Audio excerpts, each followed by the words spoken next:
So, I opened a JavaScript project the other day. Nothing crazy. It's just a simple hackathon management tool for my club. I go down, I want to run this project, so I hit npm install. And suddenly,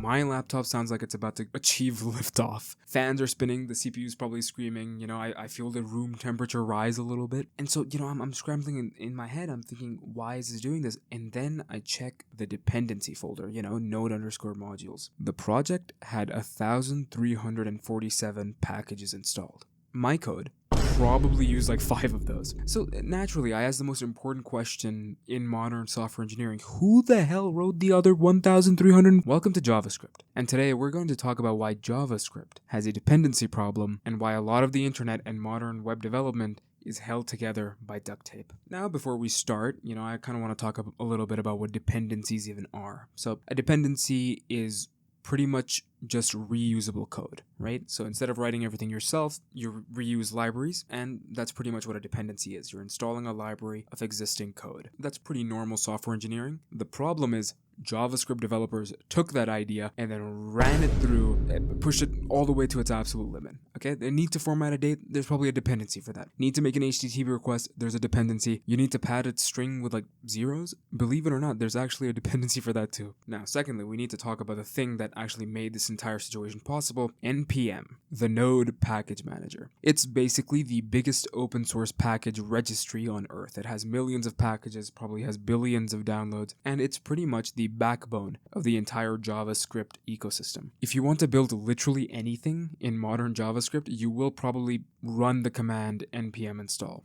Which does sound innocent. I mean, it's a single line, right? What could it possibly do? But what it actually means is, hello internet, please download thousands of files written by strangers and run them on my computer. That sounds like totally normal behavior. Completely safe, guys. Don't worry, there's no problems here.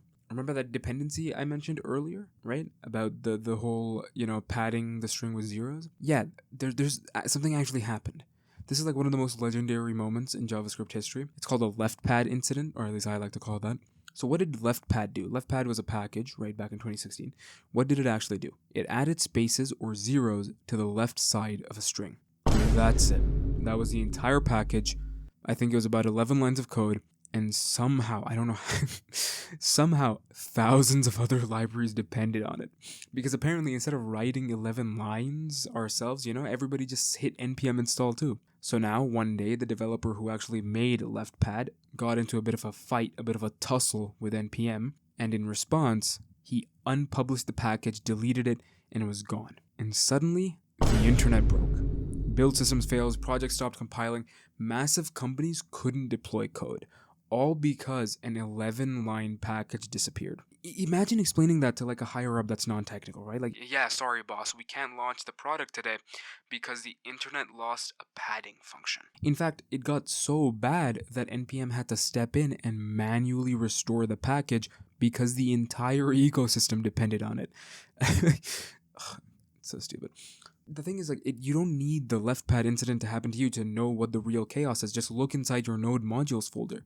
If you don't know what that folder is, whenever you hit npm install, all the libraries that get installed on your PC are inside this folder, the node modules. Inside that folder are like hundreds or even thousands of packages, and each of those packages, funnily enough, has their own dependencies because JavaScript developers can't code without them. It's basically a giant pyramid of code written by people you've never met, and if one piece breaks, just one little tiny piece, the whole structure of the building is going to collapse.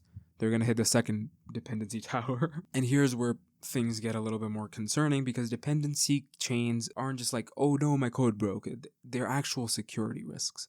There have been multiple times where attackers hijacked npm packages and they gained access to maintainer accounts, pushed malicious updates, and suddenly thousands of applications download and run that code. I believe it's called a software supply chain attack. Basically what that means is, like, the attacker, if they compromise even one package, you can technically compromise the apps that use it. And when apps have hundreds of dependencies, the attack surface, or the threshold, gets pretty big.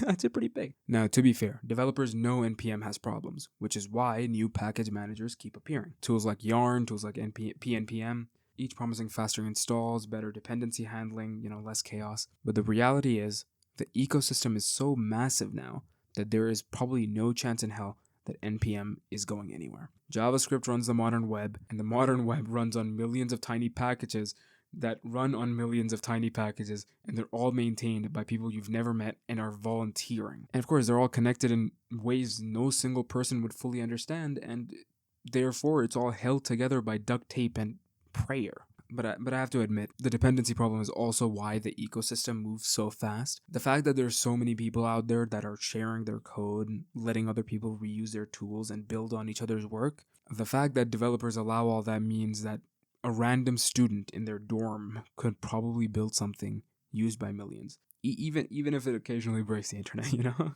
Anyway, this is just me ranting a little bit about, kind of what JavaScript has become. And, if you've ever opened a project and wondered why it has 1,200 dependencies, just know that you're not alone, okay? We're all confused here. If you want to join the Discord server, please do. I'm going to be making a lead code video, and a bunch of people are suggesting me lead code problems on the Discord server, so please join if you want to. Apart from that, I will be uploading more videos, better videos, hopefully soon. I've just been a little bit busy with exams and Ramadan and everything, so I've been just putting these rant videos out for now. But yeah, make sure to hit like, hit subscribe, donate to my Patreon, and yeah, thanks again for watching.